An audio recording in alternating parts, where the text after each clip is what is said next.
the most common difficulties that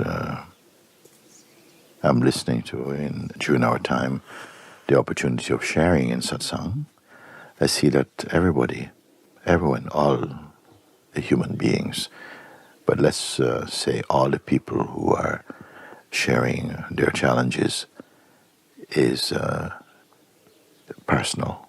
It is really about the mind and the waves of the mind in its individualized expression. So each person is talking, oh, this thing is happening, and I find this and I find that, and all of these things. No?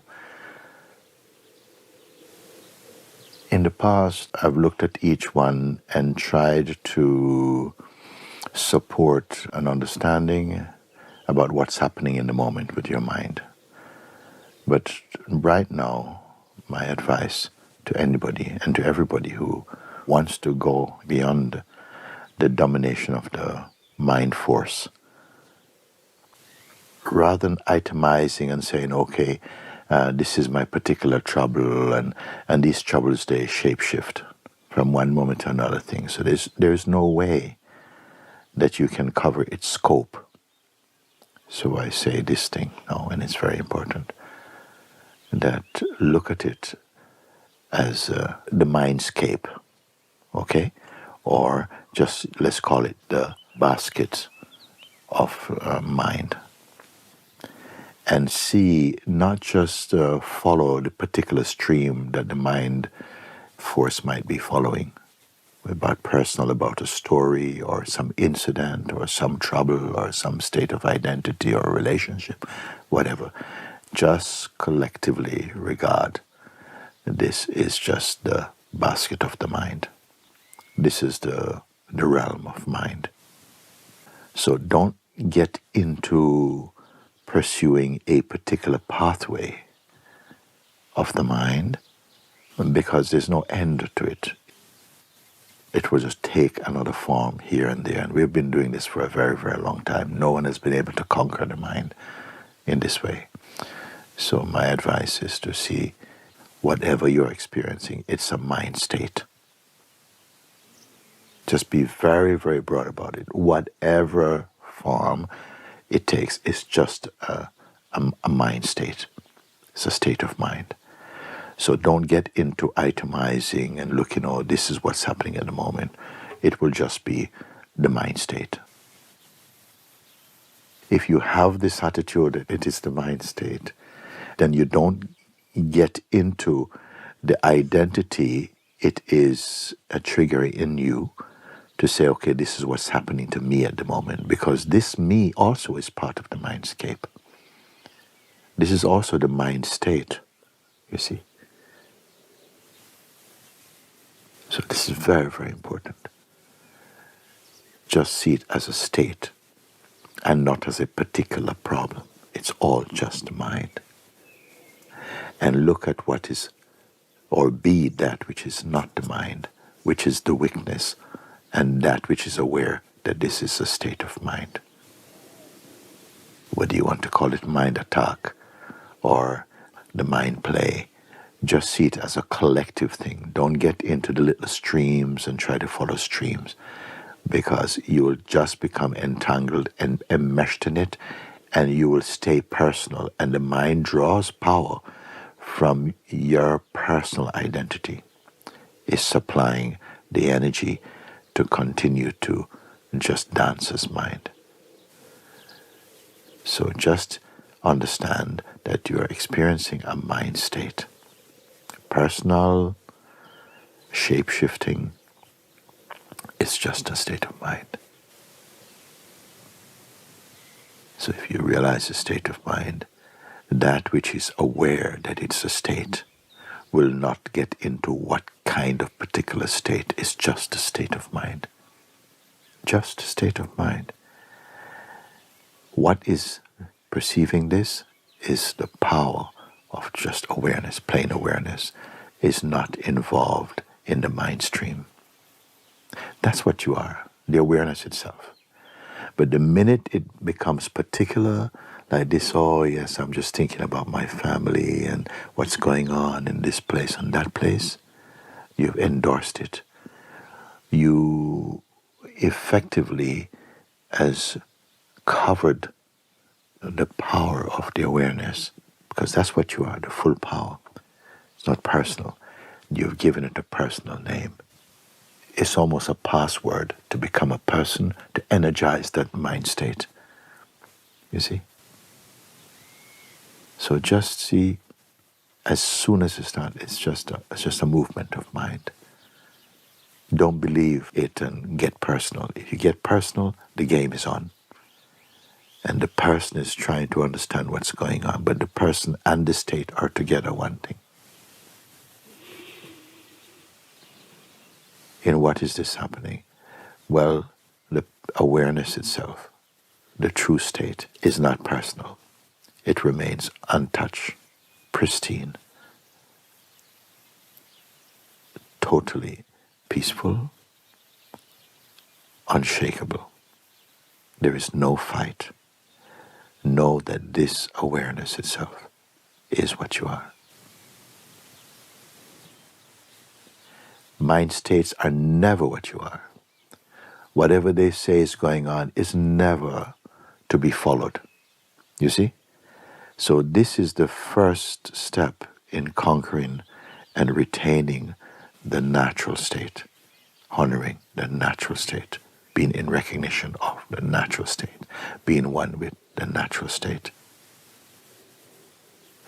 The minute you individuate, you go into identity and personality, and that's the link the show is on, you see.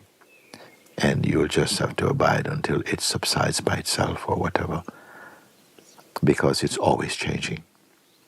And the change might be regarded as at least a rest from the particular stream that you've been following, but it's still the mind state.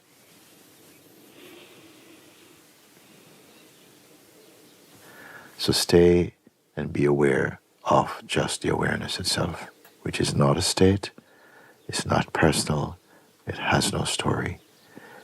It is the very root, the essence of all states, of all manifestations, of all that plays in the realm of mind. But it is not the mind. So this is the most significant pointer. The habit and the force of habit is to engage with the mind from the state of personal identity. Once we link in with that, the show starts and it's rolling along. And it will just keep changing, and this change may feel like, yes, you're getting somewhere, but it's just another room in the big mansion of mind. Remain conscious that whatever state is happening, it's only a state of mind. There's nothing to analyze. Don't get in, don't log in, otherwise we go into a state of fragmentation. Stay as the ground awareness itself. If you don't get in the fight, you don't have to get out. Stay out. Learn to recognize these are just states of mind. They're not going anywhere. They have no significance at all. But the minute you log in with your identity and you don't check this, then you have a fight on your hands and you become someone with a particular problem looking for a solution to this problem. See everything. Learn to see everything. Don't believe it. We have believed many trips, and they come and go. They're not permanent. But what they leave behind is a seed that will sprout more mind states. Okay, you may think, oh yeah, that problem is over. But it leaves a seed in the ground of the consciousness that will sprout more mind states.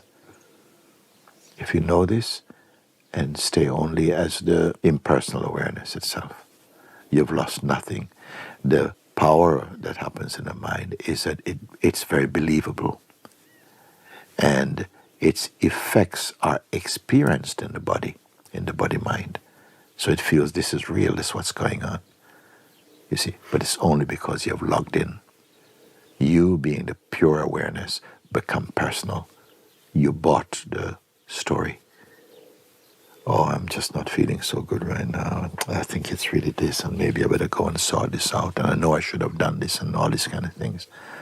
So, for the seeker of truth, on this path, you learn to ignore it. Most cannot do it because we believe the states which have been normalized and particularized to your identity, to the habit of your identity, that it feels is real, and you are subject. You become an addicted to those states, and this addiction on questions impart a sense of reality to them.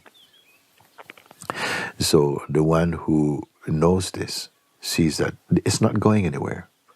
It's not solving anything. You see.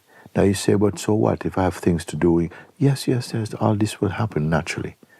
But I'm talking about those states that create anxiety, create confusion, create and sustains ego. And so all of this is basically clouding or covering, apparently, energetically, the true nature. You see? So this is the advice. And to be aware of this and be with it as from now. Watch it. And this is our commitment.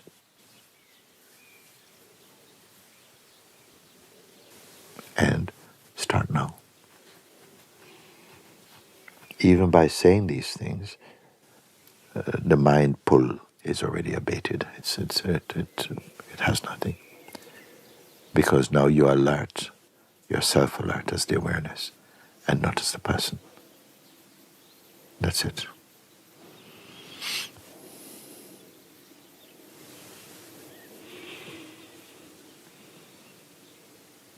When the truth is revealed, it may appear as though it's a state for a moment. When you abide, it absorbs the practice. And only you remain. Only the self remain. You mean the self remain. But the practice is self-recovery, self-discovery, whichever name we want mind to do, self-abidance, restore the mind to its original nature, which is the heart. If it's not checked, the world and the one suffering it, which is also another name for the mind, and the one who suffers the mind is also part and parcel of the mind. You see? It splits into the doer and the action, its action. But the pure self is apart from that. You can see this clearly now, no? Is the self disturbed?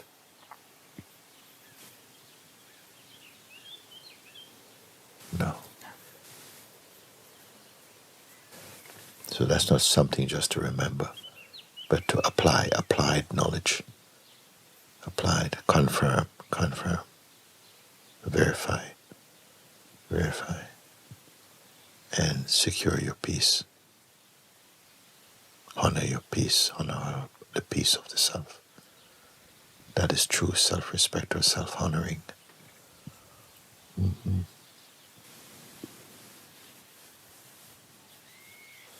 Because the trap is like it was now running and there's nowhere. Where's the switch? It's just going until you realize again. It's like that seed. You realize, oh, wait a second. It's all mind states. The trick is to feel that, oh, this is a particular problem, unique, and, yes, I got to solve this. Or even with nothing to solve, it's just switching. It's just like the programs are just flicking inside. It's running. And there's someone in front of the program being absorbed in a program. But both the program on screen and the one watching it is still on the screen of consciousness.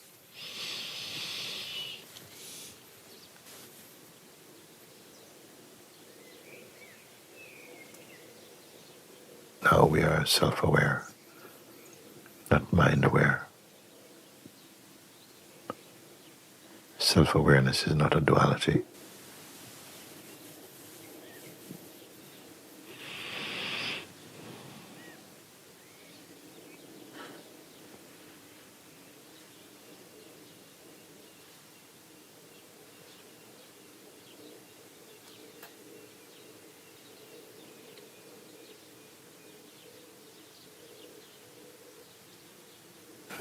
quickly a ripple appears on the surface of the water.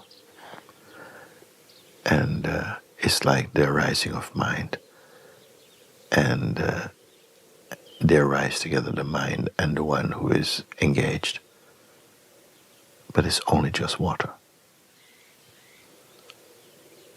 So it doesn't matter whether it's steam or ice or flowing or still or stagnant or alive. It's just water. It's just mind. Abiding as the weakness of that which perceives mind but doesn't get into itemized relationship with the mind. That is true sadhana.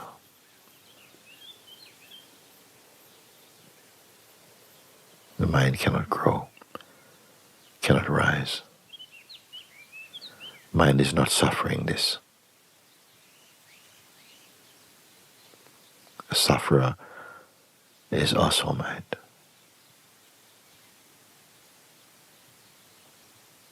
Enjoyer is also mind. Thank you.